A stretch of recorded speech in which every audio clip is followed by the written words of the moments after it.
Rainy Sunday today, and I came across this clip. It's a little old. It's like a week old, of Ben Shapiro lying about the economy, of course. So we're gonna watch it, and then we're gonna point out how he's lying. Insurance officer at Root Insurance says car repair costs, body shop wages, used car prices have all had significant increases. The entire industry has had to raise rates to keep up with these trends. Motor vehicle maintenance costs are up 13% from July of last year alone. If your car breaks down right now, it costs you an absolute freaking fortune. You'll notice that in that list of things that he said went up, he didn't once mention corporate stock buybacks, and he didn't mention CEO pay. Okay. That's the thing. David Woodall, a mechanic at Metro Motors, says it's more expensive to diagnose newer vehicles. The parts aren't a whole lot more expensive, but the frequency of repair on them is more than it used to be. If an airbag goes off, that's thousands of dollars. A new car might have 8 airbags in it. This is also an attempt by insurers to make up for big payouts driven by floods and natural disasters, which insurers categorize as catastrophe losses as well. And there's no escape from the higher premiums because, again, when it comes to car insurance, You'll notice that he doesn't mention why that is. And the reason for that is because he's invested in denying climate change. I think it was the Wilkes brothers, who are like oil tycoons, are one of the backers of his show, his program, his whole outlet. So I think it's interesting that he lives in Florida and he's a climate denier. But he mentions that flood insurance has not only gone through the roof, but there are a lot of insurance companies that won't even insure houses in certain areas now because of that. But he doesn't mention that. He doesn't mention why it's going up. One of the ways that he lies a lot, and sometimes he lies outright, but I feel like for the most part, he's not as bad as like Charlie Kirk or Steven Crowder, who just outright lie. He lies a lot by omission, where he'll be talking about something like this, and he'll just blame what's happening on workers and on just random decisions by flood insurance companies without giving the listener the proper context, the important context of why flood insurance has gone up so much or why car prices have gone up so much. Labor is only 5% of the cost, but he doesn't mention that the CEO pay has gone up from the last couple years. And he doesn't mention stock buybacks, of course. you're mandated to get your car insurance or you cannot drive on the public roads. All of this, Obviously. people are attributing to Biden. So the clip cuts off there, but he then goes on to say, everybody's attributing this to Bidenomics. No, not people who are actually paying attention, and not people who are acting in good faith. Listen, if you like listening to somebody like Ben Shapiro because you like getting that right-wing perspective on things, all right, I mean, he's wrong a lot, and he omits a lot of key information.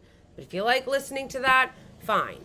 But when it comes to like facts of certain things, you should make sure that you're listening or reading certain sources that give you all of the context and all of the facts so that you're able to make an informed decision and not just only listen to people who are going to keep certain key elements out because it doesn't jive with their narrative. And he does this a lot with a lot of things. It's kind of like what he does with Iran.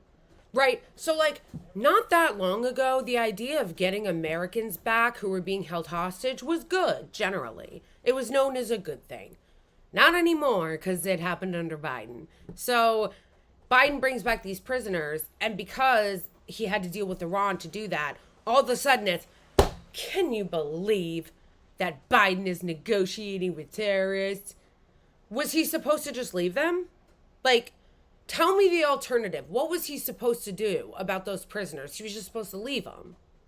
And it's so bad faith because whenever he talks about Iran, the Iranian regime, he'll call out things that are bad about Iran without ever mentioning or acknowledging that the same things he's calling out Iran for being bad for are the exact same things that Saudi Arabia does. Like, Saudi Arabia has a horrific human rights record, but he's like, human rights record? Okay, but why not the Saudis? Why? Okay. Part of it is because of their allies to us, and part of it is because they are very, very, very, very friendly with the right wing. Just look at the Live Golf Tournament and Jared Kushner's private business deals. And I'm not saying that there aren't people that are ostensibly on the left. I mean, the people that claim to be on the left, a lot of them are just fascists. So I'm not saying that there aren't people that do that on the left, but the right really does have a monopoly on it, and they're a lot better at it. People that are like on the ostensible left, like the fake and faux ball leftists, they'll do some of this. Like the person coming to mind is Jimmy Dore. Like he does this all the time where like he's constantly sheepdogging people into like the right wing, but he never says anything negative that they do, and he never says anything positive the left does. But he pretends like he's like exposing some truth while omitting so much context and so many facts. So yeah, there's some people like that, but again, the right wing definitely has a monopoly on it. And Ben Shapiro is a lot better at it than some people are. Charlie Kirk tends to not be very good at it.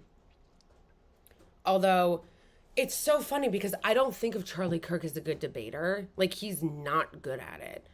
I've seen him debate many people, and he's not.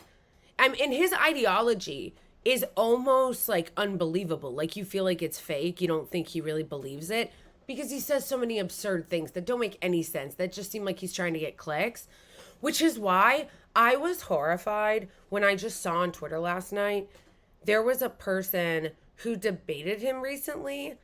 I can't remember the person's name. But they were basically like defending Mao and defending the Soviet Union under Stalin. It was so bad that it almost felt like an op. Like it felt like Charlie Kirk's rag paid somebody to come on and make the left look like fools. You know what? I just realized I retweeted it. I think that I might be able to find it. Okay, here it is. This isn't a commentary on whoever WAP Goblin is or whoever Keffels is or even who the person is, because I'm honestly like, I'm not really familiar with any of these people. How I came across this was because of Charlie Kirk, who obviously I know. Okay, never mind, Lamau. I tried to open it and the clip actually isn't there. It's just this Keffels person commenting on it. But it was crazy. If I find the person's name or if anybody knows the person's name, then tell me. But it was just so unbelievably cringe. The person was like defending gulags, and they were doing the thing that the right wing does a lot where they were like genocide denying and saying that like, oh, you can't trust any numbers. Like they even mentioned the Holocaust. Like it was crazy. And then Charlie Kirk would say something and the person would just laugh, like awkwardly laugh, which is something that Pearl woman does, where you don't have an argument, so you just laugh. Anyway, when I saw it, I was like, no, absolutely no way this is not an op. Because I don't know anybody who is on the left that would like go out of their way to do a debate to make Charlie Kirk look smart and to make the left look so fucking bad. It was so embarrassing. It was so embarrassing. Anyway, I think that's the only thing for today. Next week, I am going to talk about the allegations against corrupt ass Senator Menendez and his like insane cringe response. I haven't seen Alicia Menendez on her show recently, but I guess she's supposed to have one tonight. We'll see if she shows up. She's his daughter and she works on MSNBC. It's just, no. And I mean, he's incredibly corrupt and he's been corrupt for a long time. So I'm going to do that. I'm going to try to set a schedule for this that is weekly so that I can cover things that are happening in news and politics and culture.